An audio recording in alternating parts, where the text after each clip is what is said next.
Sarah O'Bannon. Coffins used to be built with holes in them, attached to 6 feet of copper tubing and a bell. The tubing would allow air for victims buried under the mistaken impression they were dead.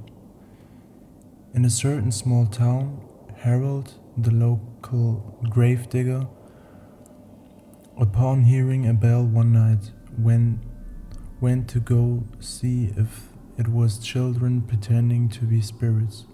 Sometimes it was also the wind. This time it wasn't either. A voice from below begged and pleaded to be unburied. "Are you Sarah O'Bannon?" Harold asked. "Yes," a muffled voice answered. "You were born on September 17th, 1827? "Yes." The gravestone here says you died on February 20, 1857. "No, I'm alive. It was a mistake. Dig me out. Dig me out." "Sorry about this, ma'am," Harold said, stepping on the bell to silence it and plugging up the copper tube with dirt. "But this is August. Whatever you are down there, you sure as hell ain't alive no more, and you ain't coming up." Mother's call.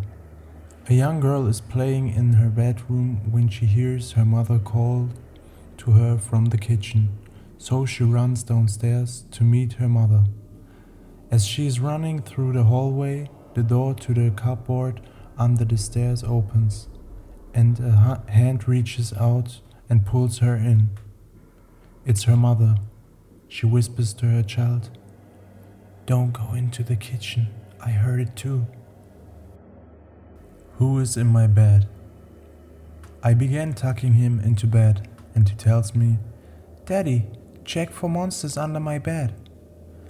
I look underneath for his amusement and see him, another him, under the bed, staring back at me, quivering and whispering, "Daddy, there's somebody on my bed." Home alone. You are home alone and you hear on the news about the profile of a murderer who is on the loose. You look out the sliding glass door to your backyard and you notice a man standing in the snow. He fits the profile of the murderer exactly, and he is smiling at you. You gulp, picking up the phone to your right and dialing 911. You look back out the glass as you press the phone to your ear and notice he is much closer to you now. You then drop the phone in shock. There are no footprints in the snow. It's a reflection. The girl on the train. I live in the UK. A colleague at work heard this from her boyfriend. He works with someone who said that his sister's friend got the latest tube subway train home a couple of weeks ago. When she got on, there were 5 rows of empty seats, but the last row had 3 people sitting in it.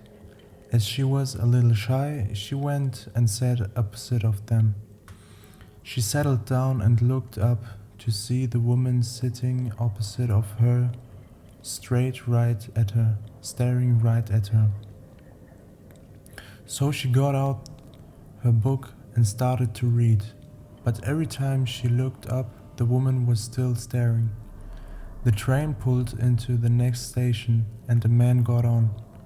He looked up and down the carriage, took a look at her and the people in the opposite seats, and came and sat next to her. As the train left the station, the man leaned back and said quietly in her ear, "If you know what's good for you, you'll get off at the next station with me." She was scared, but thought the best idea would be to get off at the next station, as he asked, as there might be people around.